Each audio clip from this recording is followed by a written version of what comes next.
Hello, my name is James Harris, and I'm 34 from El Paso, Texas, from the far east of the Montana Vista area.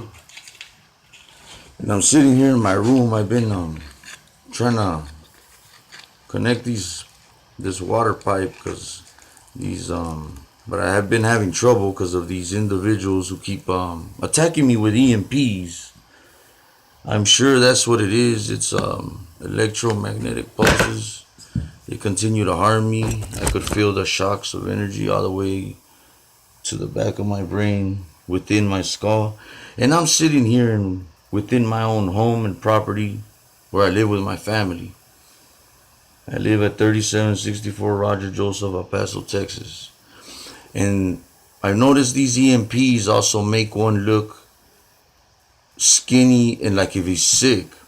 I noticed how my cheeks were a lot fatter, and the more they hit me with these things, the more I could see my cheekbones, and I could feel it all the way back to my brain. Now these individuals, they've been doing these things for I've been experiencing them for, it's been a little over than a year, but right now at the moment it's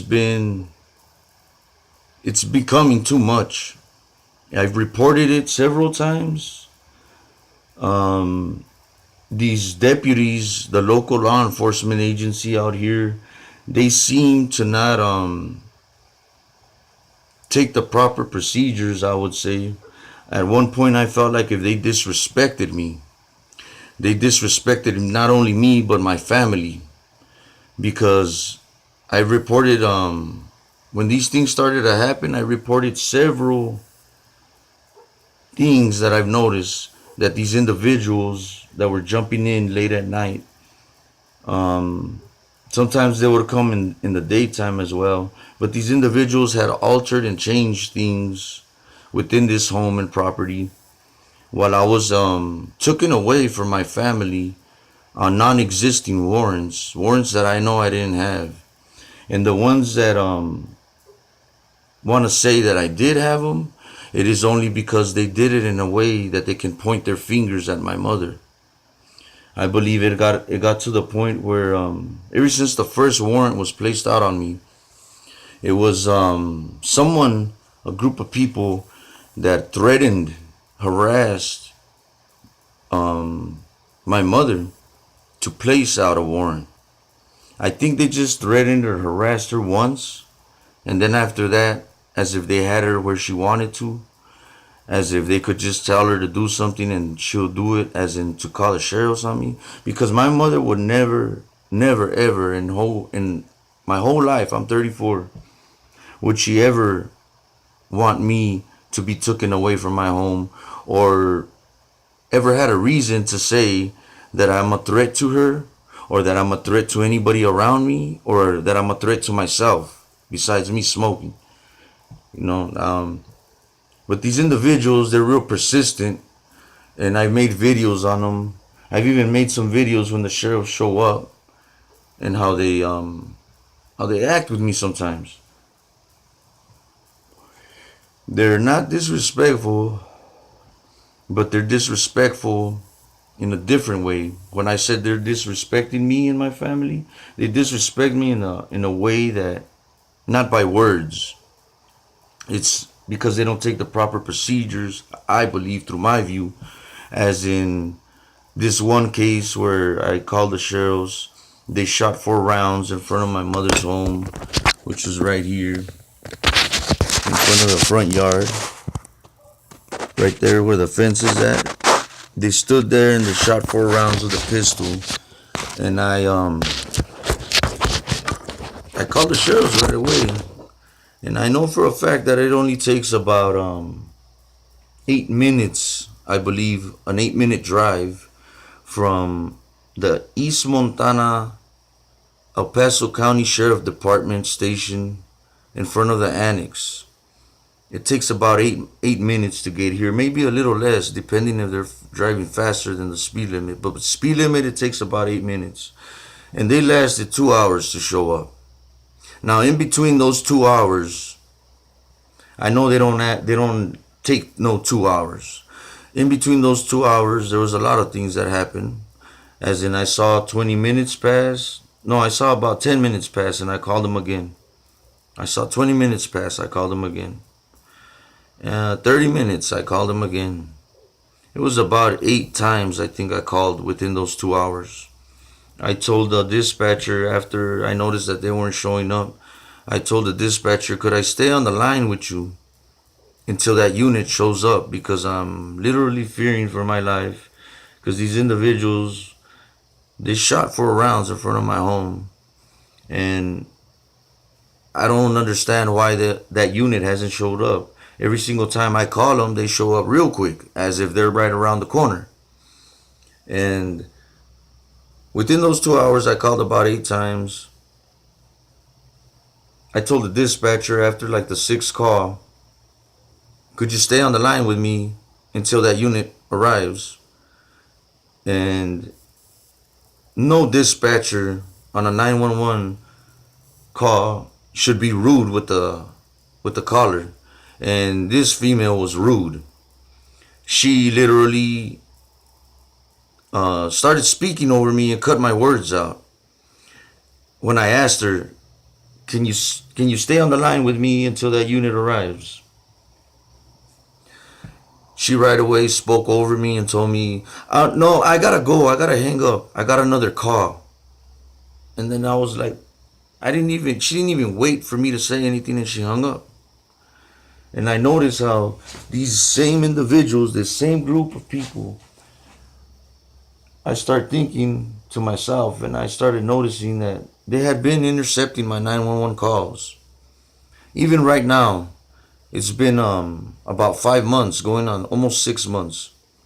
And they still, my mother changed the phone, and they still have my phone wired, as in, if I call a 911 dispatcher, they could literally hang up my phone if they wanted to, or they could literally have somebody answer that they want to. Now, they even, it got to the point where I start thinking, why the fuck are they continuing to do this to me? Because they fucked around, they messed with excuse me for my language, but they fucked around with the sewage piping. I noticed that it was clogged, so I unclogged it. And then the very next day, it gets clogged up again. And I wondered to myself, what a fucking coincidence, when my mother and I don't throw trash in the drainage, in none of the drains. We live in a mobile home. And I start thinking, somebody must have came over here and clogged it.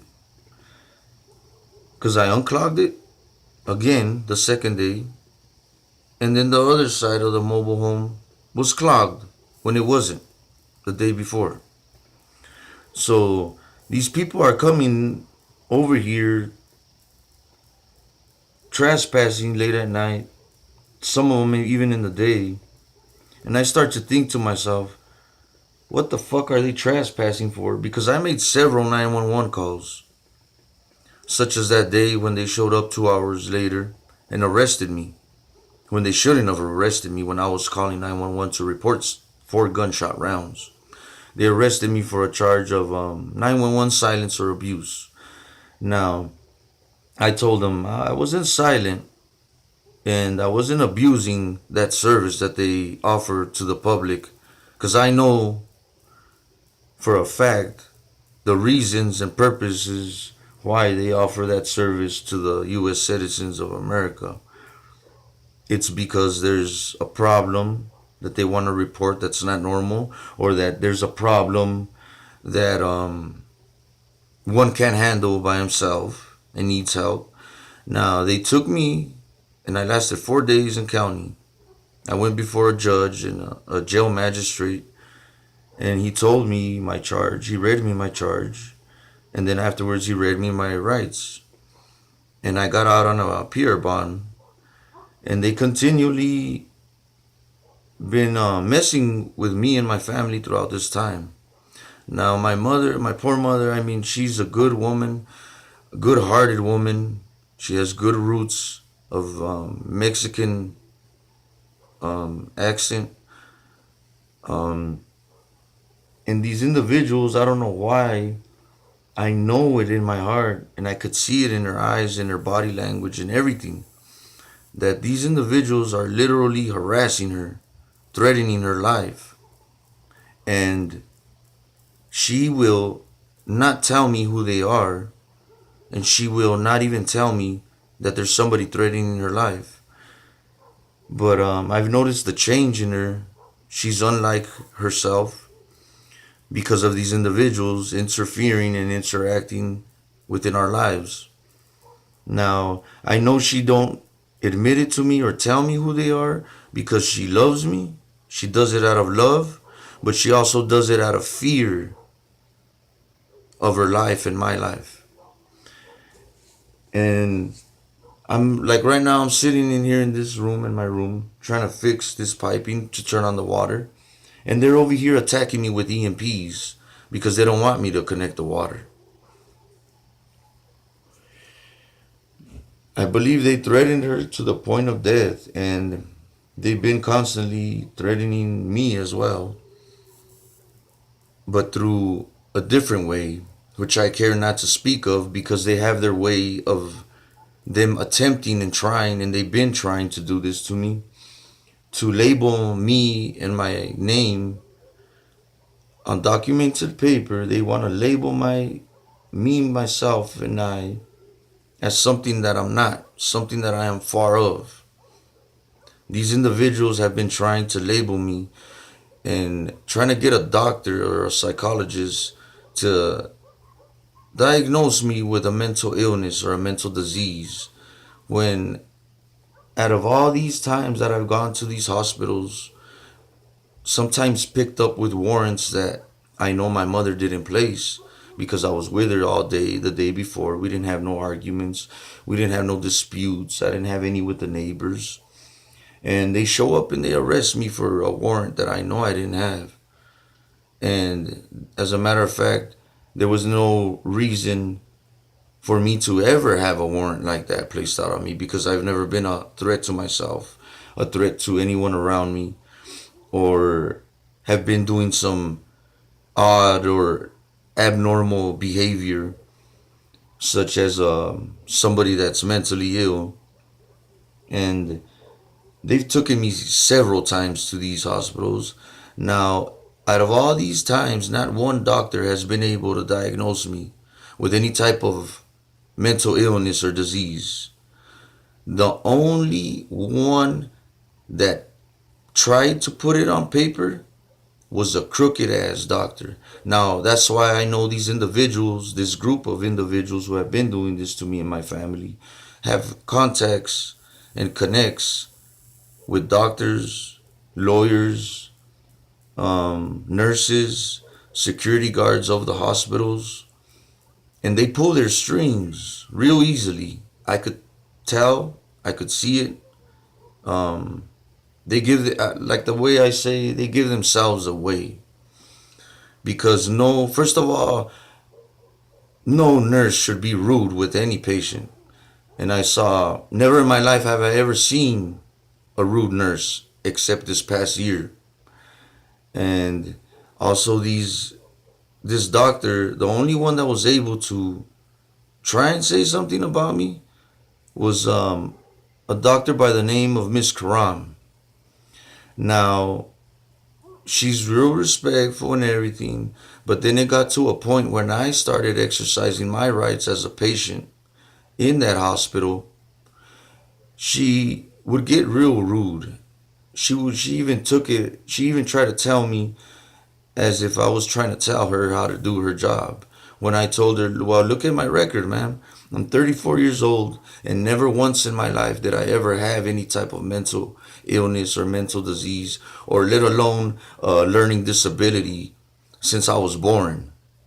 Now, I'm telling her the truth about these individuals, telling my mother to call, but by force, not my mother wanting to.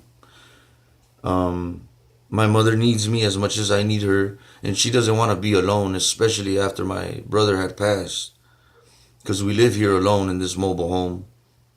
And Miss Karam was real respectful, but then when I started exercising my rights as a patient in the hospital, she started to become real rude and real close-minded instead of trying to actually listen to what I was telling her.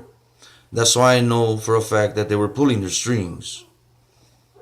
And if you confront her and tell her, she will deny it all the way. And of course, because she has a good career, and she don't want to lose that career, especially when she's close to retirement. Now, there was another doctor by the name of Wiseman there. It's at the psych center next to the hospital that used to be called what is it? I can't think of the name, but it's UMC now. Thomason, there we go. It used to be called Thomason, but now it's called University Medical Center. It's on off of Alameda and El Paso, Texas, in South Central side.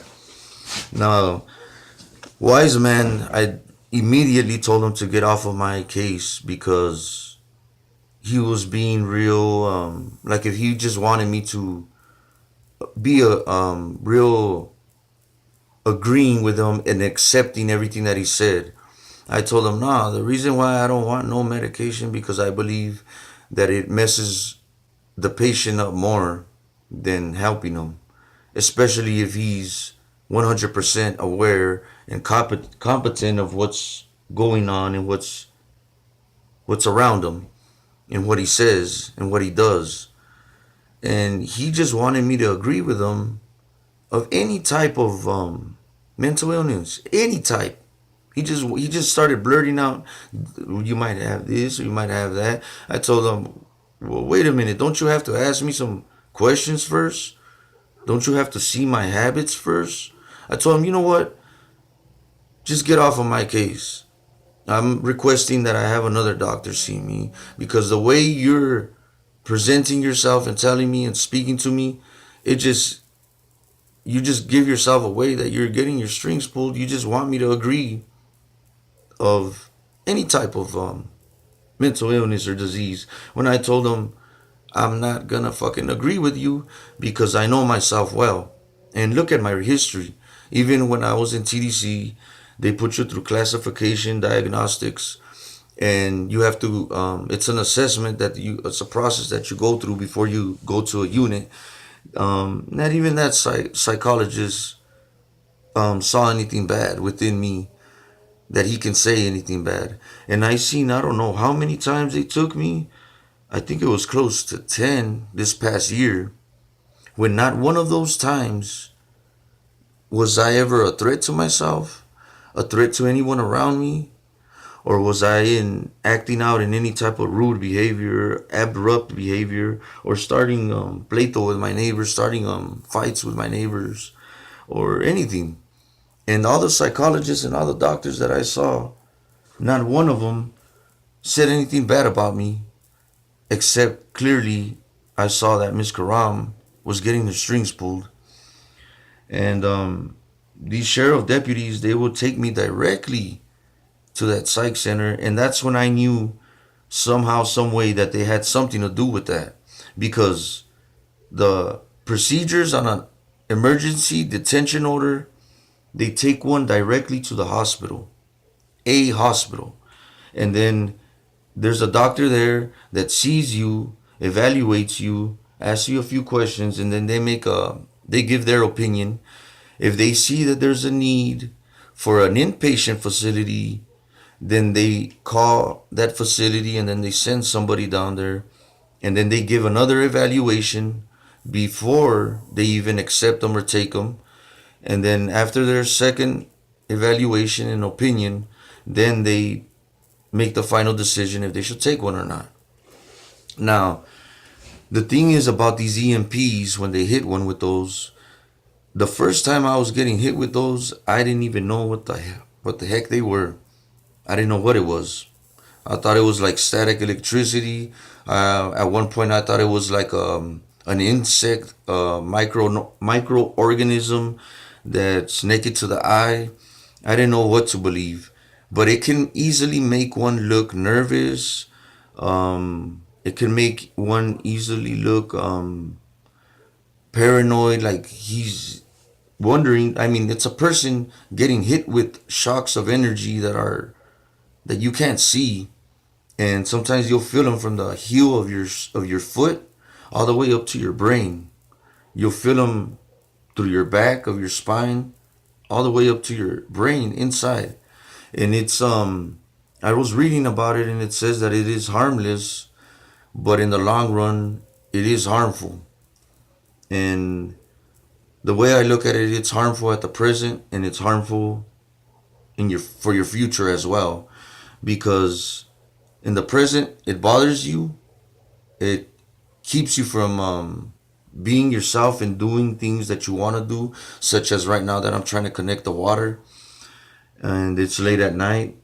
And then also in the future, they say that it could cause cancers, different organisms of your body.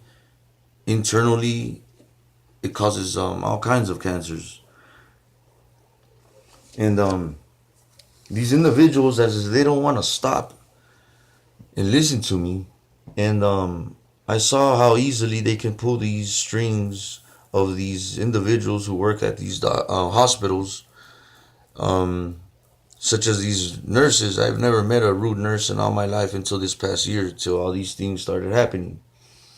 I've never seen security guards at hospitals that act like that with one when I was in being disrespectful. Just me asking them a question, and they'll tell me some odd things such as, "No, you gotta lay down in your bed. Go over there." I'm like, "Nah." I even asked the doctor, and he told me it's okay if I walk around, because they'll keep me there for hours.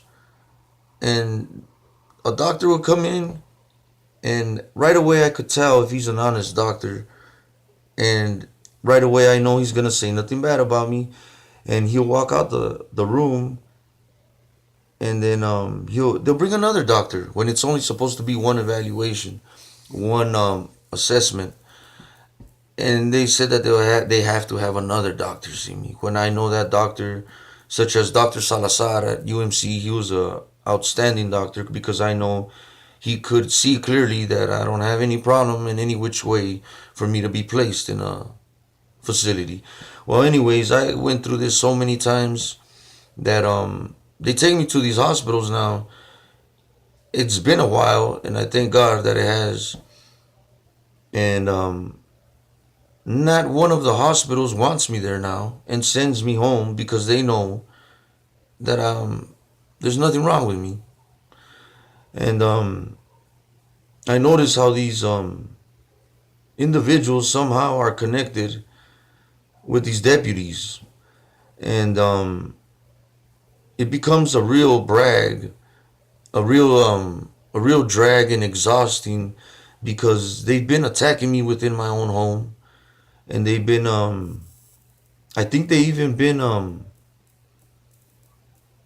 to one point, either the deputies are aware, or them directly are the ones who have been harassing my mother or did something to my mother in the past. The reason why I say this is because I've noticed how my mother, when the sheriffs would come and pick me up for sometimes non-existing warrants that I know I didn't have, I've noticed her body language, which is her eyes getting teary. I notice her getting nervous, and she won't tell me or admit to me. So I guess it doesn't matter, right? But it matters to me, because these individuals continue coming around here, jumping the fence. They've even gotten to the point where they're bothering my neighbors. I seen them over there with my neighbors, and I know my neighbors, they are real good people, good at heart. And I know my neighbors can't say not one bad thing about me.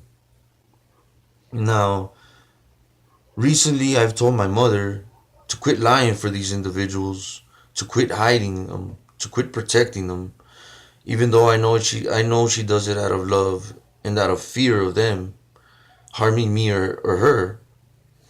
Now, My mother is a senior citizen and doesn't deserve to go through this, and neither do I. No family should ever have to be in his own home and property that we own and have to go through these things.